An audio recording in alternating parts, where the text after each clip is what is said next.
gonna do when they come for you? Nobody now give you no break. Police now give you no break. That old soldier man I give you no break. Not even your action now give you no breaks. Hey, hey, bad boys. What you gonna do? Or what you gonna do when they come for you? Bad boys. Or what you gonna do? Or what you gonna do when they come for you?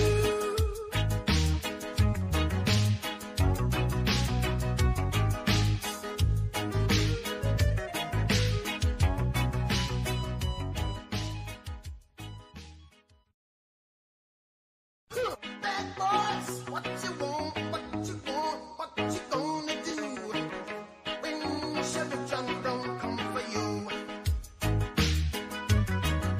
Tell me what you wanna do, what you gonna do?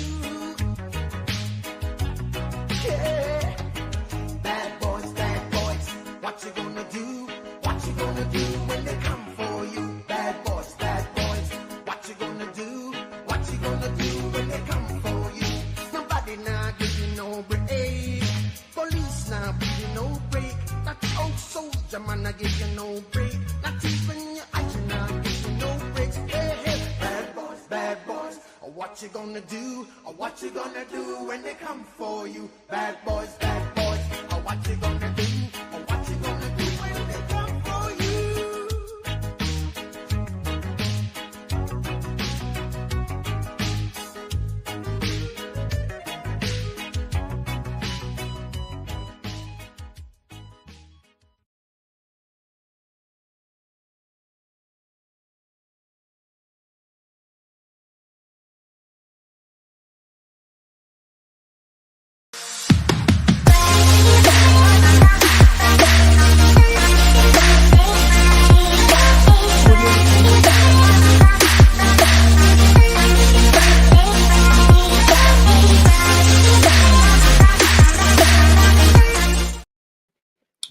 Hello and welcome to the show tonight. Tonight we have our very own Sheriff of Rockdale County, Sheriff Levett.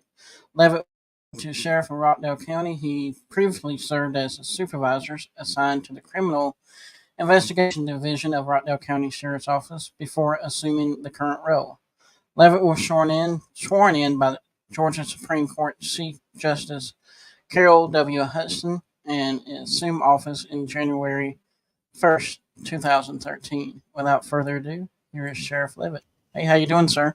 It's good, sir. How are you again? I am doing great.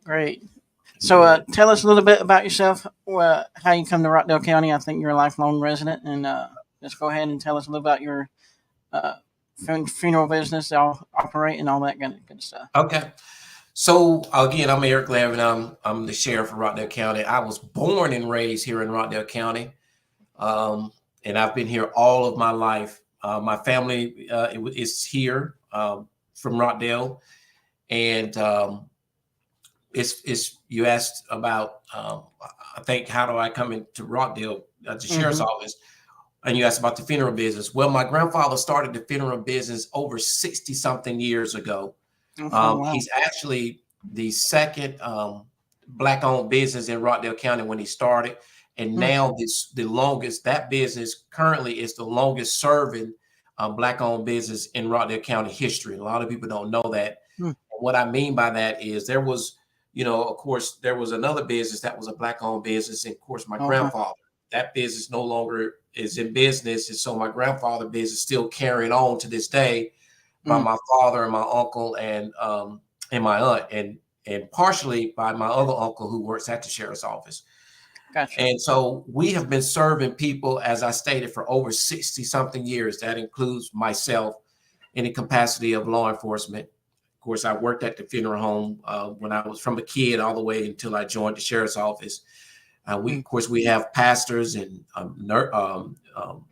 medical professionals and the coroner, entrepreneurs, developers, builders, my first cousin. That is, and we are just a family, just believe in helping people. We don't do what we do for the money. We do what we do because we have a heart of serving.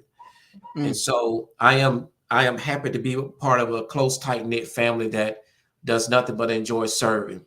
Yes. people locally. I always say locally, nationally, and international, because when you are burying people, you're burying people from all over the world.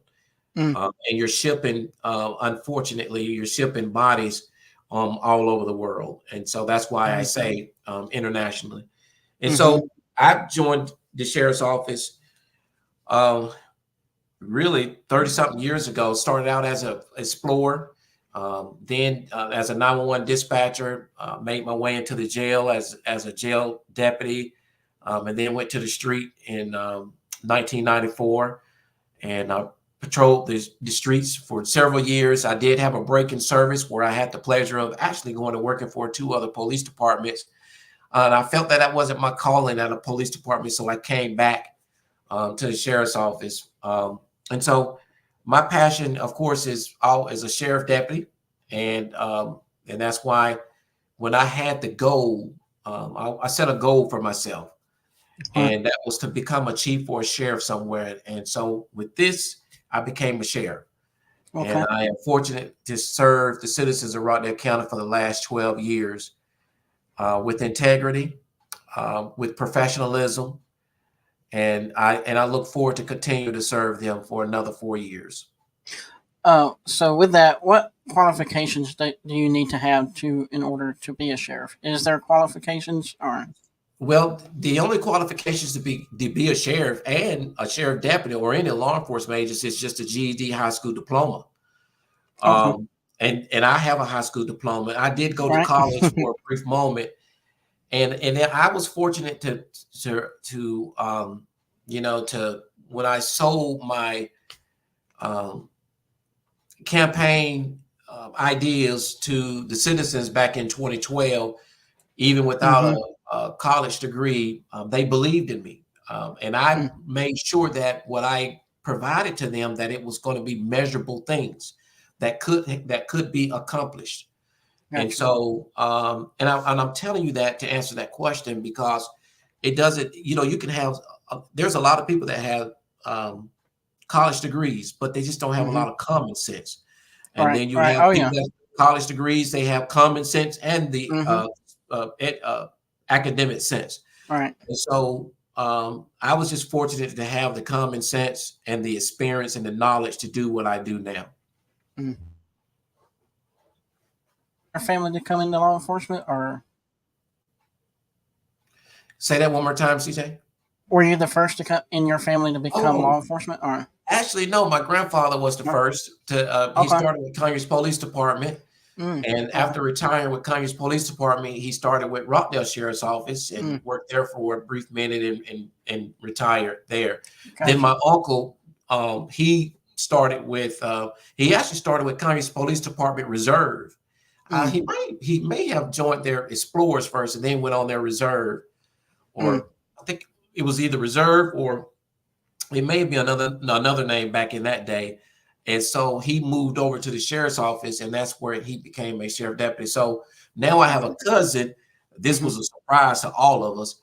Mm. She decided to get in law enforcement. She went to college to become a educator, a coach, Mm-hmm. and so she ended up getting in law enforcement. She started her career with Atlanta Police Department, Mm. and so you had like technically 2, 3, 4 generations that Wow. of law enforcement in my family.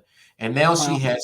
she left Atlanta Police Department. She came over to work for the sheriff's office for me. All right. And before we get into other questions, y'all have programs at the sheriff's office, and can you tell us a little for the citizens and to Sure. help with the sheriff's department? So tell us how that works and what all is involved in that. Absolutely. So, one of the programs, of course, we have the Explore program for our young adults. Right. Explorers has been around for many years, been around prior to me getting in law enforcement, which is, it tremendously helped me. Mm. Then we have a now SAL program, which is Sheriff's Activities Lead. This Okay. Sheriff's Right. Activities Lead. That's a new program. That program is equivalent to the PAL program, and actually we are a member of PAL in the association. Police Athletic Lead is what PAL stands for. Ours stands for Sheriff's Activities Lead. Okay. That program is geared towards our young adults, our youth. What that program we created that program because being a sheriff, I have seen a number of individuals that look like me arrested at a young age. They're getting in gangs and going to jail and just making some bad decisions. And so when I walk into jail, I see a lot of those young adults in the jail, and it just kind of broke my heart. And I just kept asking, really praying to God, just saying, why are our young generations, shooting one another and killing one another and going to jail? What can we do? And I heard a lot of conversations, and one of the things that you're taught when you're in church is you got to train them up. And back in our day, we used to be able to, talk to other parents' children, and they used to, you used to be able to, snatch them up, if you will, give them a spanking, if you will, and so forth and so on. And, this day you can't do that. And so I thought about, what can I do to help our young generation? So we started the SAL program. I've also started an ambassador program. When you listen to a lot of things on the street, the one thing that my staff will tell you is, I don't like to go into a room, and I don't like to go to a lot of meetings if all we do is just talk. And there's nothing coming out of those meetings in terms of solutions. We're just talking about the problem, but we're not coming up with the solution. And so when I go into a meeting with them, they know that if we're going to come in this meeting to talk, then I'm going to excuse myself, and y'all can talk. But if we're coming in this meeting to talk and come up with solutions, then let's do that. I like that. That's one right quick. That's one reason why I created this show. Yes, is for that, because we have that, but now I'm turning around for businesses too. Not a lot of people are getting business support from the local community, so that's what I want to come together. So, and I heard you say that about business support, so that's really great that we are looking out for our business. Yeah. And so, sorry, I want to add that. My bad. Oh yeah, I thank you. Yeah. So I came up with the ambassador program for two reasons. One, I went to a lot of HOA meetings, and at those HOA meetings, you hear a lot of stuff. I thought, what can we do to contribute and to get our citizens more involved in their community, in our community, and with the sheriff's office? And so I thought about the ambassador program. I know I was always intrigued with Marietta Police Department's ambassadors program for many, many years. And so I finally launched ours here. And that program serves as I would call it as a twofold. One, I stated earlier, it gets our passionate citizens involved in their own communities.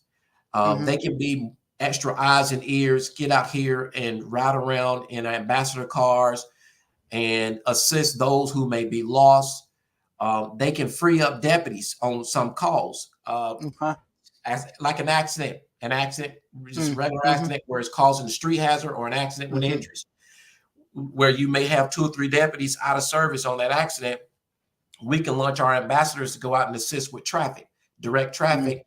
Frees up the deputies to go answer other calls, and it also reduces our response time when we relieve those deputies. And so now, when you're shorthanded, and you get these calls such as a stalled vehicle, or a stray cat, or a stray dog, or stray animal, cows. Sometimes we get those calls where cows have gotten out, or horses have gotten out. And instead of tying up a deputy, we can send those ambassadors units to assist, and it frees up the deputies to go and answer other priority calls, such as domestics or disturbances, and theft calls, and so forth and so on, harassing calls, threats calls. And so, but more importantly, it allows our passionate citizens to get involved in their community.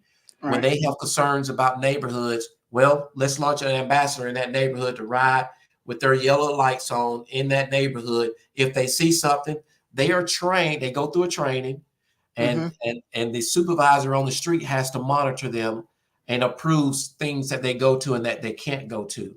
And if they see something suspicious in the neighborhood, they know that they can't stop, they can't get out of the car. And they're generally two-man units. Oftentimes they're by themselves, but they will take down the information and call it in and kind of leave the area. Gotcha. because we don't want to put them in an unsafe predicament. Mm-hmm. Now, do they But carry guns? They no, don't they carry do not. guns. Okay. No, they do not, Any and we kind of don't send them to. Go ahead. any kind of protective equipment, or just We do. We are talking about that. They have flashlights and they have traffic vests. okay?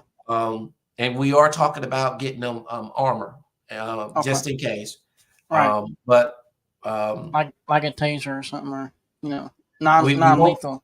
Yeah, we won't issue them. We're not talking about issuing them that, but we Okay. definitely are talking about the body armor. Gotcha. We will get to your questions. I got some questions. Okay. But the audience are asking some. I'll go ahead and answer this one. Let's see. Will there be a surge of hiring fairs to patrol more comfortably in the influence of crime we are experiencing with all our newcomers, with all the new people that are coming into rock? Well, the one thing that we proud ourselves on, we attend a number of hiring fairs. The citizens may not know about it because a lot of them are outside of the county, and we Mm-hmm. have attracted several new hires from outside the county. And we're going to Mm-hmm. always go to as many hiring fairs that we can go to because of hiring. Mm-hmm. We have hosted a number of hiring fairs at the sheriff's office. We've attended a number of them at set up our table at a number of them at the hospital, at RCA, the county. We've partnership with the county with them. And so absolutely, we will continue to go to these hiring fairs. 2 forums ago, I said, and it was factual, I said that we were 90% full. And now it's slightly it's in the 80% now. And you're going to always have that, no matter where you go. There is some talk by other candidates about how to do retention and they're basically, they think they can be better in retaining. And, it's not a quick and easy recipe. And I know that factual for talking to a number of chiefs and a number of sheriffs. Mm-hmm. If people get out here and talk to other chiefs and other sheriffs, they'll find out the same thing that I'm saying. They can fact check me by talking, going out doing the research instead of listening to other rhetoric. So, we've done bonuses. We have a young man now, at least 2, but definitely one that has brought in a lot of people. He is recruiting all the time. In fact, day before yesterday, we interviewed, I think it was 4 people, and one of those individuals was someone he recruited. And so we will always try to hire a number of people for, to combat our crime in Rockdale County, which is not bad at all. What would you say the number one crime like facing us right now? Still to this day, it now is reverted back to our stolen vehicles. We still getting hit every now and again with our entering autos. We just got hit, I think, about a week and a half ago, 2 weeks ago at the new hotel on Old Salem Road. Unfortunately, it's a shame that when something new come in, criminals stake it out and seem like they stake it out and go and hit it. But if I remember correctly, those individuals were apprehended by Conyers PD. The business is in Rockdale at the city line, and they were apprehended. So between us and Conyers, we do an excellent job in following up on our crimes that occur and getting people in custody as quick as we can. But sometimes it's challenging, and sometimes it takes a while for us to get them in custody or identify them. Right. And so with Rockdale now, and Conyers part of that crime, or just Rockdale itself? You broke up. Say that one more time. With the crime, are you considering Conyers part of that, or just Rockdale itself?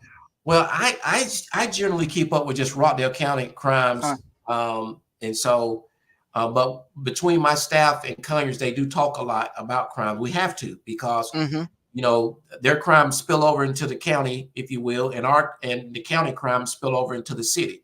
And so we work well together with that communication. In fact, a lot of the supervisors on the street have a group, I learned, a group message on there, and they communicate a lot through that group. And they also have, excuse me, they also have a group message with other agencies outside of Rockdale County. And so that's how we're able to know what could possibly come into Rockdale County. And then you talked about earlier about the gangs. How many gangs do you know of in Rockdale, if you can? Oof, that's a good question. I used to know the number. I have not asked that number in a while. However, we do have some individuals that focus on gangs, and we do have those gangs in Rockdale County. The fortunate thing for us in Rockdale is that we don't have the gang crimes that other jurisdictions have, and we have not, made any charges of the gang statute because the crimes that we have arrested on hasn't been linked to gang activity. Do we sometimes suspect that it's gang activity? Absolutely, but you have to be able to prove that before our DA's office will even address it. And then I've also heard a lot of the gangs are with the schools, so you have to work with the school system. How is that being worked out? It's good. Our SROs have a really good relationship, of course, with the administration, but more importantly, they have a good relationship with the school's public safety department. But even more importantly than that, our SROs have a really good relationship with the students, and so they have students. Yes, they have students that'll tell them information, and they can intervene sometimes, and they are really good at mentoring kids at these schools. So we have I say that our SROs have a really good relationship with our school system. Gotcha. And the one about asking about the crime earlier was saying because Salem Road is a nightmare. That was a reference point for Salem Road. So I guess need to keep an eye on that little area. Oh yes. But so since you've been the sheriff, what was my question? What kind of leadership do you have in the sheriff's office? Since being a sheriff, what type of leadership? Well, I'm glad that you asked that question. I stated earlier in my opening, I've served this county with integrity and professionalism. I have gained thick skin.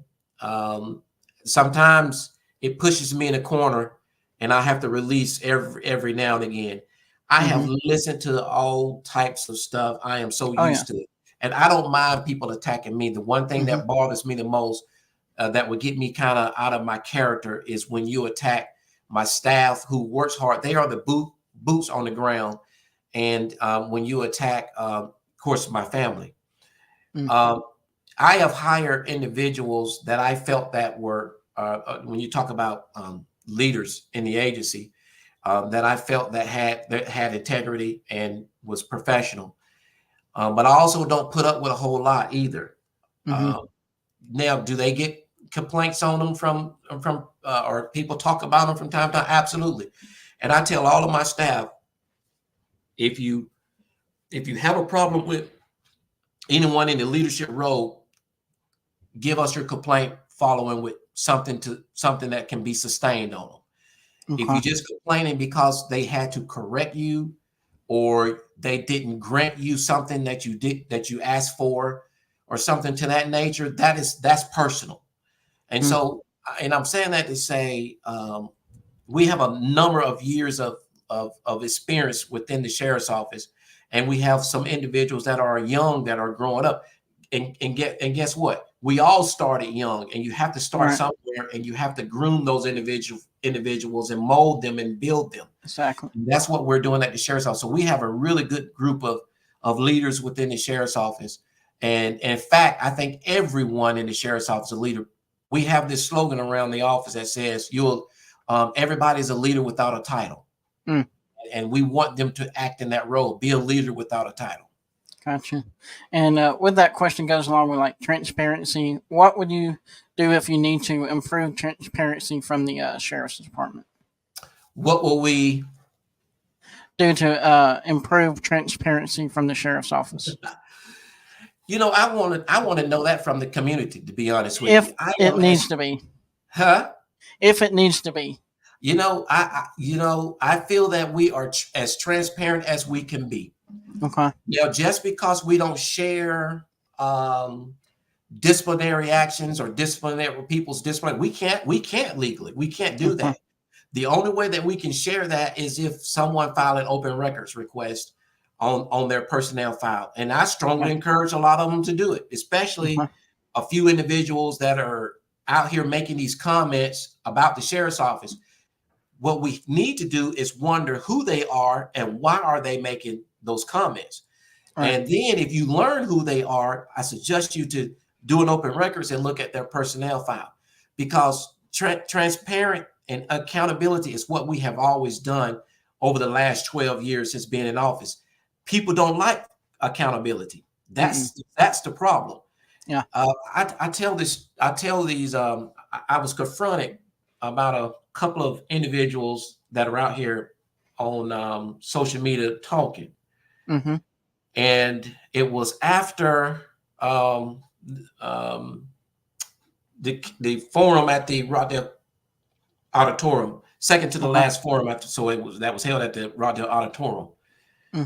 And I said to these individuals, I said, oftentimes I'm at home minding my own business, and they asked about a particular individual who were out here making comments. I said, about that, I said, I was at home minding my own business, enjoying my wife and my children. And it was somewhere around 7-ish, almost 8 o'clock. I received this phone call from a citizen upset about something that was posted by a former deputy. And so I sent that information over. They forwarded me the posting. I sent that information over to the chief. The chief then contacted Office of Professional Standards. I guess my question would be, was that not the right thing to do? And so once it was forwarded to Office of Professional Standards, they began their investigation. Now, this individual was all mad and can't stand us because we done our jobs. And they constantly, hollered about we need to hold people accountable, and we this and we that. And I'm thinking, I just don't understand people when they get themselves in trouble. Why is that everybody else's fault? Right. And so, I feel that we are as transparent as we could possibly be. The information that we need to put out, we put out. Information that we cannot put out, we can't put out. And so if there's any other idea that someone has that we're not being transparent about, I would love for them to tell me, because I tell people I'm an open book. Anything that people are saying, I invite you. All you got to do is ask me. I'll either show it to you if I have to. I'll pull it myself and show it to you. So, and if you can't get in contact with him, give it to me and I'll give it to you. How about that? I don't know how much more transparent I can be. If you tell me what you want to know, and I'll get you the answer. I'll even pull the documents. I'll pull whatever it is and let you see it for yourself. Gotcha. I appreciate that. And that's one thing I like about candidates running and then people that are already in, because some of these candidates think they're too big for, the small county that we are. I like to be touchable and reachable to that one candidate, if you understand what I'm saying. Yes, sir. Yes, sir. And then I know we talked about the ambassadors program, but what's your stance on community policing, and how will you implement it more to, I guess, more of the kids are scared of the police. So how would you address that problem? Because recently there was I think it was a Rockdale County, was like so terrified of the sheriff that was arresting him. But I think he was going like 100 miles an hour on the interstate. So how would you address the scariness of the kids out there? I'm glad. Thank you for that question. There is several videos on our Facebook page where you would see deputies getting out of their cars. In fact, we have a new program that started several years ago. There's a code that's called 1094. That's business or house check. It's mandatory that they go and do those 1094s of these subdivisions. They call out on the radio or log it that they're in subdivisions and check. That's why if people complain, say, I don't ever see a deputy here, I don't see a deputy there, we'll go into we'll check the system to see have they checked that subdivision and how many times. Now, they don't ride on main roads like Old Salem Road, for instance, and say I'm 1094 in Old Salem Road, Gotcha. because that's a main, road. Mm-hmm. So, but there's a second component to that quote unquote 1094 where they do it on foot, and they get out of their cars in business districts and subdivisions and talk to the community. When they see the community outside, you will see several videos. And I heard an opponent talk about, what they would do with community-oriented policing and how they would do. And we've been doing that. I didn't even respond to it, but we've been doing that for quite a while. When they do the 1094, they have to give a separate code for when they're out on foot. So we've been doing that for several years and quite a while. You will see videos out there where our deputies is playing basketball and interacting with the kids out there in the community. So we've been doing community-oriented policing, and we're going to continue to do it that way and even enhance it even more. We do block parties in the summertime where we go out in the neighborhoods and interact with those communities and or those kids. We're about to launch our bike program again, where you may have seen the bike racks on some of the cars, and these deputies will go to training, and they will be on their bicycles doing bike patrol. Our motorcycles are out from time to time. So we're doing a lot of different community-oriented policing. Community-oriented policing is an idea. It's ideas that you formulate in your head, and then you can you process it, and then eventually you may launch it. If our deputies have any of those ideas and they're good ideas, we will launch it. If any of the commanders have any of those ideas, we'll process it and launch it. And I'm sure that have ideas, send it to us, and we will process it, and we may launch it some, and we may not launch some of them. So that was the Southside precinct idea of somebody, or how did that get started? Well, the Southside precinct has really started under the former sheriff, Jeff Wigington. He didn't, it was almost complete. He got it to the point to where he had the open house, the ribbon cutting for it. But it wasn't open yet because he was ending his term. And so we had been trying to open it by assigning a clerk down there for the purpose of citizens on the south side of the county can go to the Southside precinct to pick up copies of incident reports and or accident reports, or if they just wanted to go to that precinct and file a report. There is a clerk that works there. We rotate them from our main headquarters. This commander will say, however he schedules, he'll say, you are assigned to the Southside precinct for the week of this or the week of that. And so we make sure that there's a clerk there every day, unless someone goes on vacation or called out sick or something, and it calls the headquarters to be a little short, then we'll move them over there. But there's the cops division is down there, and all the SROs report out of that building as well. And so there's generally somebody always there, except for after 5 o'clock. I think I seen an ambassador over there at one time. Yes, last they're there. week. So that's correct. Somebody else had a question. I have not seen many motorcycles in years. How are you sorted in fleet, or how is that? What's the purpose of that? Well, what's going on with that? Yeah, now we don't have a whole lot of motor units, but we have 2, 3, 4, something like that, and so they get out there and ride. 2 of them are actually at the memorial in Washington. Today's Saturday. They left yesterday, so they're at the memorial in Washington with the motorcycles. But they do get out here and ride. The county. Gotcha. Let's see. What's your opinion on the use of force, and how do you use it in Rockdale, or how is that used here? So we have a use of force policy that our deputies must adhere to include the training and knowledge that they obtained through Police Academy. And it's just in a nutshell to make it easier to understand. You use only the necessary force necessary to stop the threat. Gotcha. Let's see. How How would you approach issues of racial profiling and discrimination in law enforcement? I guess that's kind of goes along with the community policing as well. Well, I believe in sensitivity training, but you can only take so much of the same type of sensitivity training, and there needs to be more different types of sensitivity training. And I think that sensitivity training can aid in curbing racial profiling and diversity issues. But unfortunately, sometimes you can't.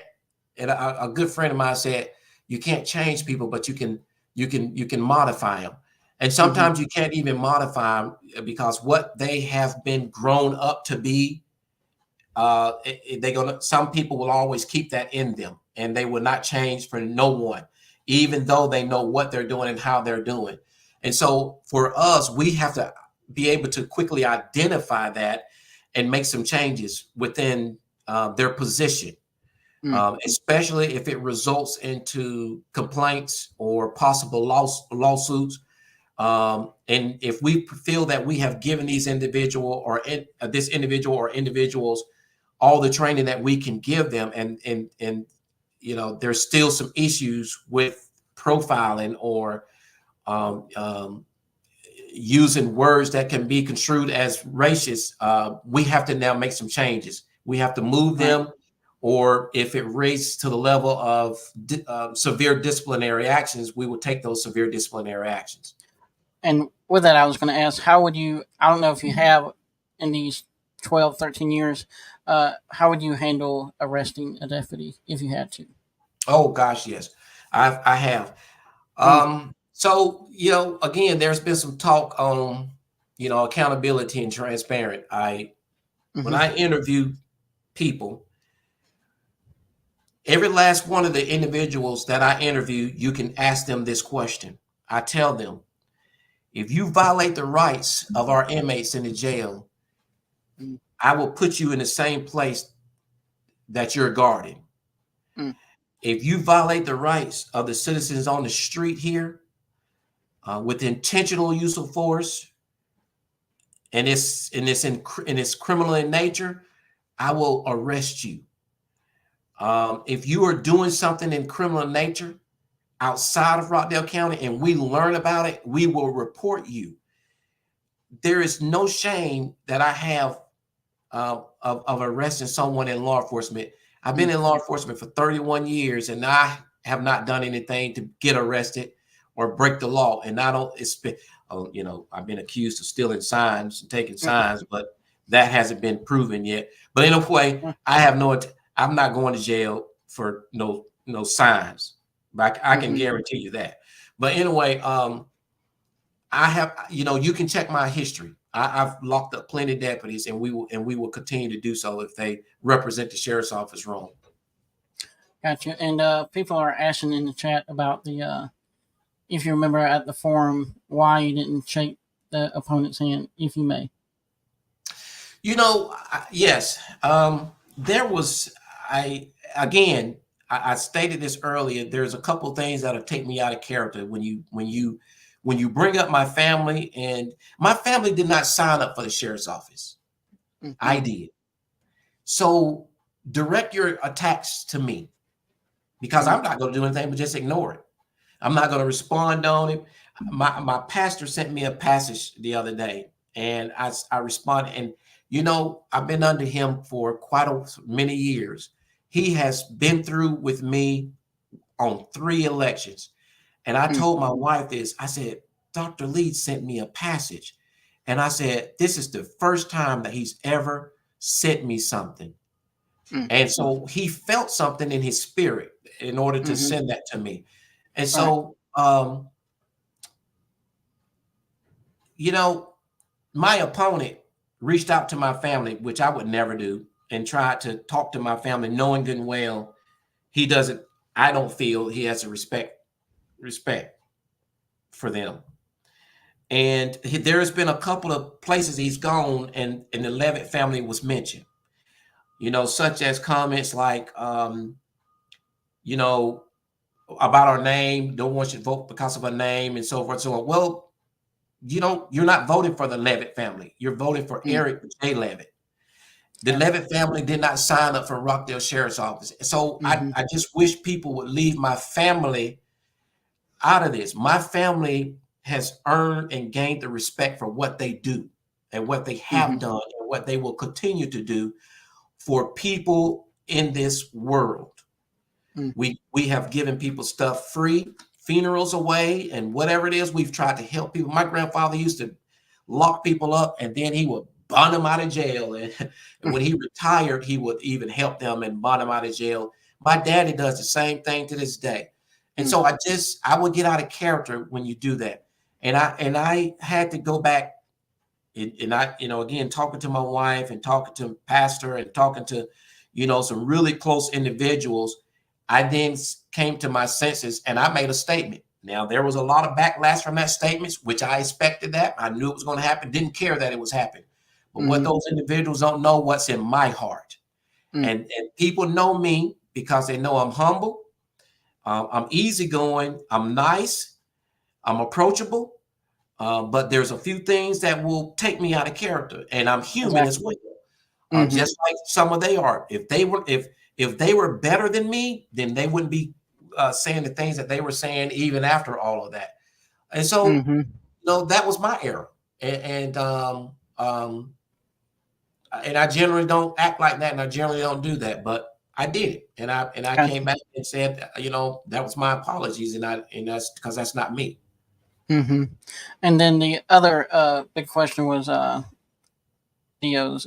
Can you, as a sheriff, if the county commission or anybody in the county does something, are you allowed to arrest them, or how does that work? Absolutely. If you can talk about this. Yes, I have received complaints on different individuals, and I can't go into details. And depending on what the complaints are, we'll either investigate it ourselves. And I'll tell you about me. I can be friends with you, but I'm going to do my job. If you don't want me doing my job as a current elected official, or even a candidate, or I don't care who you are, don't cause those crimes or complaints to come to my office, because we're going to investigate it. But now I also have referred complaints to maybe GBI or an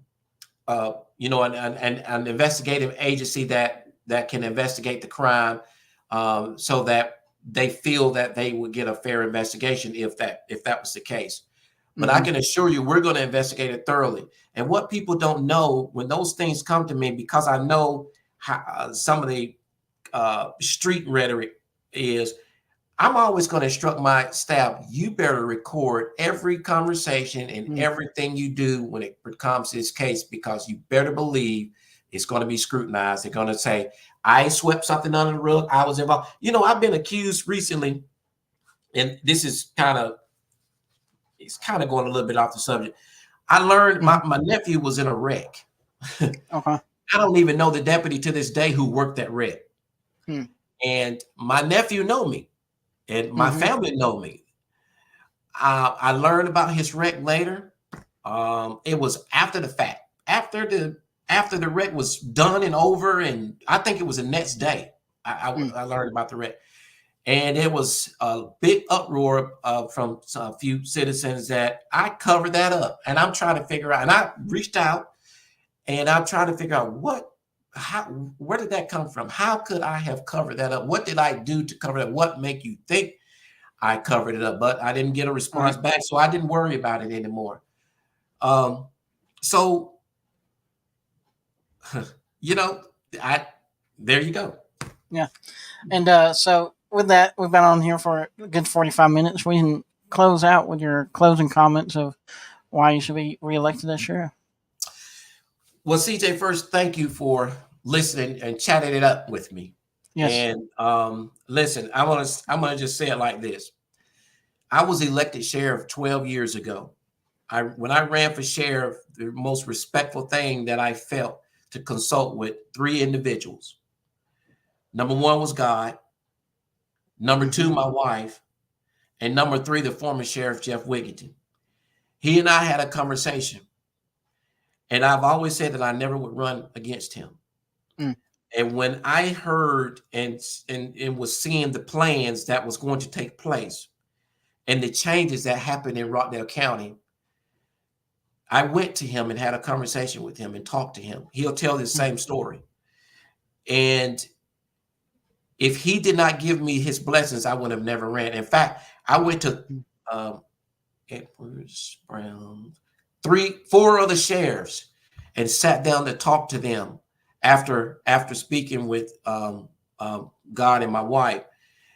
And so I knew that there was going to be a huge challenge to run for sheriff. A little old country guy like myself with a high school diploma, no college degrees, running against the incumbent who had 2 college degrees, a very popular man, and a man that I respected dearly, a man that my family supported for many, many years. But I knew that I had to, if I was going to run, that I needed to run on things that I could accomplish. And I identified those things and I ran on it, and I made sure that they were measurable things that I could show the citizens and prove to them that it was going to happen. And I did that. You've heard some talk about national crimes. If you think about Rockdale County compared to national crimes, what I want the people in Rockdale County to think about, Rockdale County is one county out of multiple counties in the nation. That's why it's called national crimes. And counties are made up of all types of diameters, if you will, rural to there's some civilization of business districts in a lot of counties that could look like a city and the whole 9 yards. The diverse is different, the people are different, population is different, and you can have a large population in a county but no crime. It just depends on the area from all over the nation. And so I stand firm, and I've said this repeatedly. Anybody can check my stats by checking the local stats. I stand firm on my stats. I stand firm on my promises in keeping Rockdale County safe. Although we're not prone to crime, we can't stop every crime. We can't stop Rockdale County from growing. We can't stop these criminals coming in here. But what we can do is fight it and scare them to keep them to try to intervene and prevent them from coming. So crime, fighting crime. I call myself the crime fighting. Transparency, accountability, all those things that I ran on the very first time is what I stand firm on now. And as I continue to go forward in this next 4 years, I want to continue to serve the public by combating crime, engaging the youth, providing mental health support to our community, which is deeply needed. We've already began that by hiring a mental health clinician. We began that in our jail by about to start a mental health stabilization unit in our jail, addressing homelessness. We know that there's a problem with homelessness. Sometimes our homeless population commits crime. We want to provide resources for those homeless population, partnering with Conyers PD as well, and conducting an organizational infrastructure assessment. And we want to conduct that assessment within the internal compound of the sheriff's office that will help reduce our funds a little bit. But it is hard to not ask for more funding for any law enforcement agency. All right. When one of my opponents talked about saving money and talked about the number of dollars that we have gotten, well, that scares me. That scares me that anyone that wants to be sheriff don't understand the day-to-day operation of funding or the budget, and that they would mislead and sell the people. Police departments and sheriff's office are the biggest budgets of any county and city. The number that keeps coming up is 35 million. Well, we 29.2 million, I believe, is our current budget now, not 35. I went back and I pulled, and I always tell our people, do a fact check on what we say. So I went back and pulled the documents on every elected official from, I can't remember how far back I went. I think I went last 5 years. It could be. Every single elected official has asked for more money. There's not an office around that you can't ask for more money. Cars go up $2,000 to $3,000 generally a year. We just got quotes on a car. The Tahoes was priced at I think $40-something thousand. I was just told Wednesday or Thursday that they're now almost $57,000. So there's a thing that's called CPI, Consumer Pricing Index. We can't control the Consumer Pricing Index for our medical vendor. We can't control the CPI for our food services, for our inmates. And you can't really control it for, your uniforms, your tasers, and all the other stuff that you buy, because the economy changes and the price go up on stuff. People don't keep clothes change all the time. The prices change on those clothes. So how can you? It doesn't make sense what some people are saying. So anyway, I want to continue to earn the support of the citizens. I've been out here on the streets lately, yesterday, and I've heard a lot of feedback from our citizens and their support and their belief in my leadership and what the sheriff's office is doing. And so we want to continue to earn the support of the individuals. And I'm going to close by saying this. I invite anyone that has any questions about anything specific that we're doing that I can prove to them. I'll be more than happy to prove it to you. Whatever you're hearing out here, if you want proof of it, just reach out to me and I will find the proof and provide it to you. I'd rather you do that than to listen to some of the stuff that you're hearing. Gotcha. And I like to end on this note as well. Sometimes you can't just make everybody happy. Oh, absolutely not. No, absolutely not. Even if you're elected official, any department, you can't make everybody happy. So that's correct. Thank you for joining me tonight, Sheriff. And if you'll stay on with me, I'll the ending here. I want to play my new commercial I just got.